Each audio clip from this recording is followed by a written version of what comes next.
Welcome back to the Better Than Yesterday podcast, where we focus on information, motivation, and realness.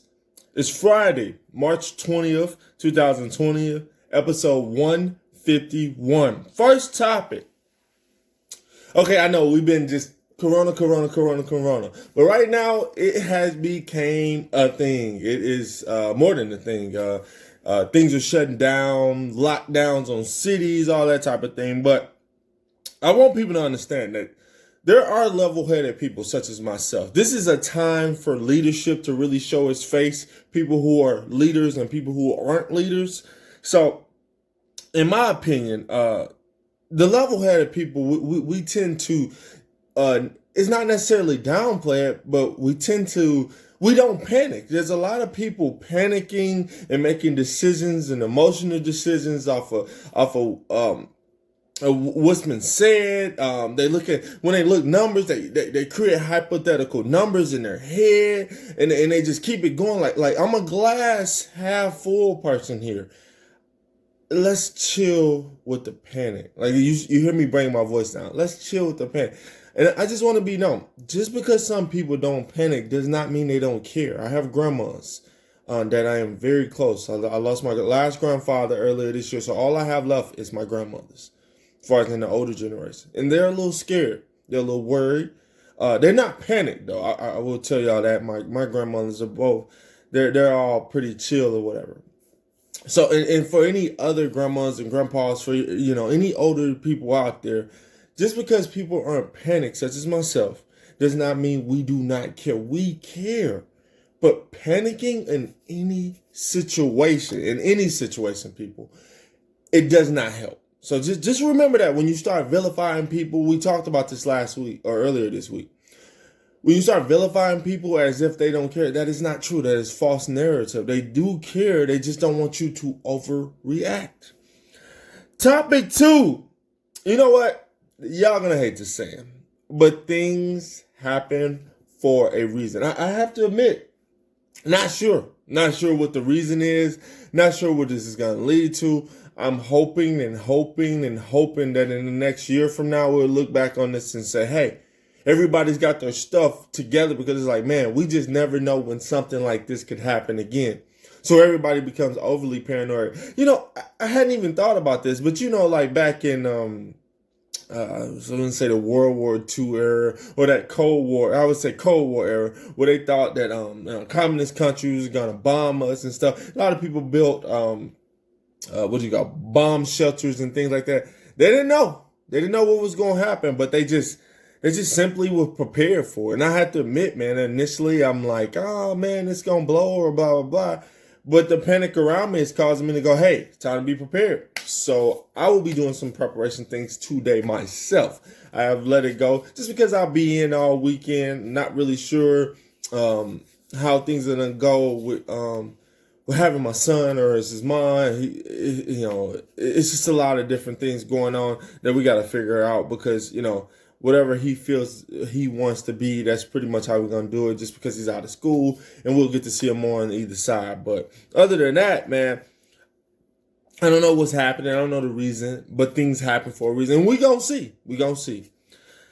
Topic 3, uncomfortable topic, but it's going to be the truth. Hey, if we discussed this, the Prohibition era. If you know about the Prohibition era, you know that when they shut everything down, crime skyrocketed, especially for the mafia. Now, I never thought of this, though. I never thought the casinos and stuff like that. Now, y'all understand, that's the backbone. That's how casinos were built off of mafia and crime. Honestly, I mean, if you go back and do your history check, I'm not saying it's always like that, but I'm saying most of them work. So they've shut down gambling. They've shut down casinos. They shut down everything. And it's weird. That's a weird feeling, because that just leads to crime for me. You shut down everybody's means of making money and chaos. You create stir craziness. So I expect crime to go up a little bit. I mean, I think all the other, presidents and I should say mayors and governors are expecting the same. That's why I think places like Philly basically say, I'm giving you an IOU. If it's nothing overly aggressive crime or whatever, we're just going, hey, here's your IOU, and when this all gets back to what it needs to be, we're going to be putting you in jail. So be careful out there. I'm not fear-mongering because I'm not worried about none of that because, a lot of people talking about guns and ammo and extra this and extra that. I'm not worried about any of that. I mean, if it's my time to go, it's my time to go. That's how I feel about that. But just be careful because crime going to go up. Topic 4. $1,000 stimulus, huh? So our president, and y'all can keep saying that mess that he's not our president, but let's be honest. If you're in America, you can say it all day, but the fact of the matter is, our president, Donald Trump, is talking stimulus package. Now, understand, it's not just him.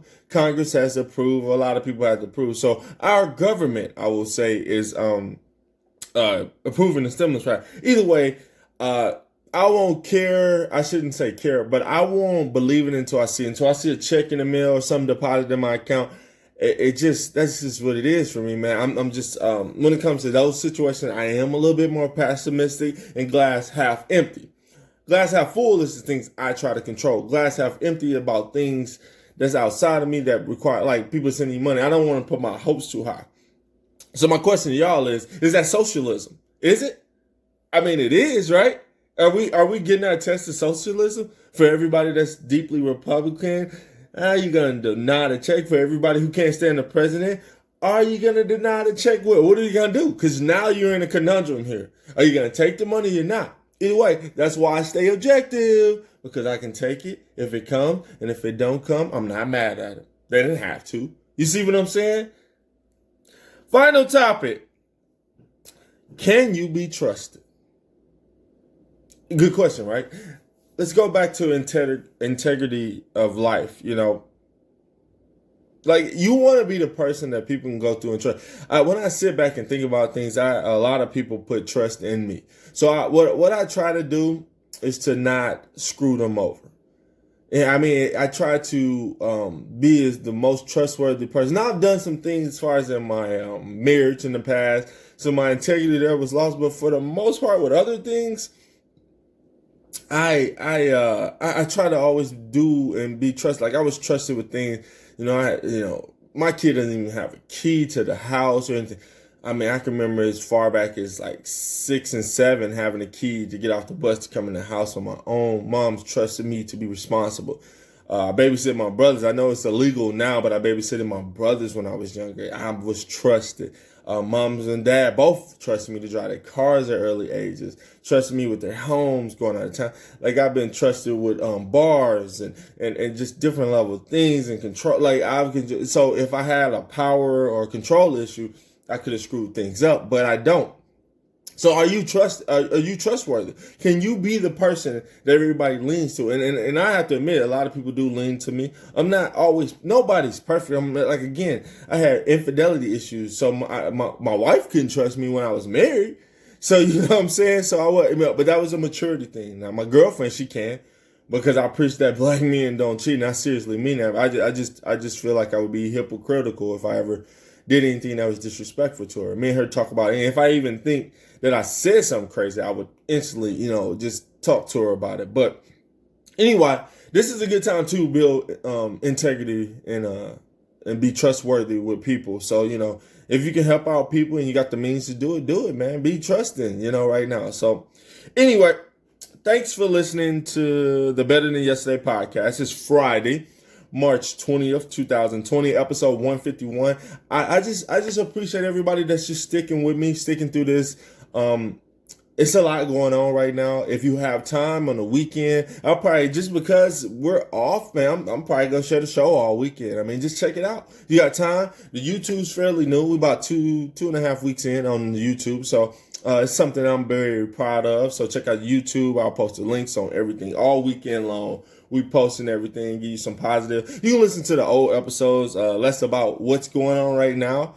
So, if that's what you want to do, a few weeks back, before all this started to hit. Anyway, you still go attack some goals. You can attack them home goals. How about that?